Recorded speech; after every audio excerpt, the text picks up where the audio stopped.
Hi there, it's Tanya Rutherford here. Just wanted to share a bit about the idea of our career direction. And I know I've been asked a lot about, well, what if I don't know what I want to do? Or what if I do know what I want to do, but I can't get into that, or I can't do that? And it's a really interesting challenge, but it doesn't have to be as black and white, as yes or no as we think it might be. So when I think back to when I first did my degree, my first degree, which was, as I said, in accounting, I actually wanted to do primary teaching. That's what I wanted to go into. Both my parents were primary school principals, and they both said, don't do it. You know, it's just getting really complicated. Things are getting hard. There's so many other things that are keeping you from actually doing the teaching stuff. Do something different. And here I am back in teaching space, although it looks different from what I first envisioned. If I actually think back to why I wanted to do primary teaching, was I wanted to create an impact. I wanted to influence people to get the most out of their learning. And for me at the time, I was like, primary teaching, you know, kids when they're all innocent before they've been broken. That was the kind of mindset that I had. But the goal was about influencing and helping people to grow. So if I think about what I do now, that's very much what I do now. Yes, the frame might be different. It might be, you know, it might look a bit different, but the actual picture within it is still that concept of, you know, influencing change for people, helping them get the best out of themselves and to really grow. And so sometimes if we think about, okay, well, why do I want to do a particular course?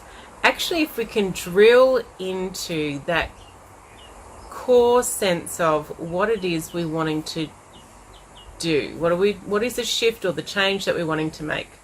What is the impact that we want to have? All those sorts of things. What are the things that we're passionate about? And I know it's not always easy, because there's, particularly when we're younger, there is so many other things that are going on for us, and we don't actually get a lot of support in finding that clear direction. Once you can find it, however, it really helps you to define what it is you want your career to look like, and what the alternatives are. Okay, so if I wanted to become a doctor, for example, I may not have the scores to get into medicine, and I certainly would not have had the scores to get into medicine from high school. But that doesn't mean that I have to give up on that dream. It just might mean that that dream looks a little bit different. And sometimes I know people go through a different path to get to where they want to go. So they might go through like a Bachelor of Science and then go into medicine that way. Or it might be that you're able to drill into what is that attracts me about becoming a doctor. If it is about helping people, you know, then that might be other ways or other alternatives that you can do which will actually still fulfill you. Or it could be that I actually want to be a real specialist in a particular area. And so then it might be, well, is science an alternative? Maybe I can go into research. Maybe I can, you know, do some other part that feeds into that in some way. It doesn't mean that you have to sacrifice your dreams. It just means that we kind of really pull apart what that dream looks like, and then we can kind of rebuild what that vision's going to be going forward for you. And this is the kind of thing that I do in my coaching space, by the way. So it's not something that is as easy as a straightforward course. What we're doing here is a bit of an introduction to the kinds of things you can do, and you can find your passion in a lot of different ways.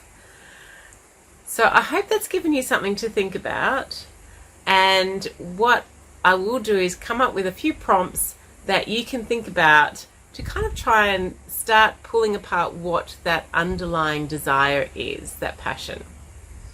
And then hopefully that will help you see whether you're on the right track or not. And if you don't feel like you are, Well, what does that then mean for you?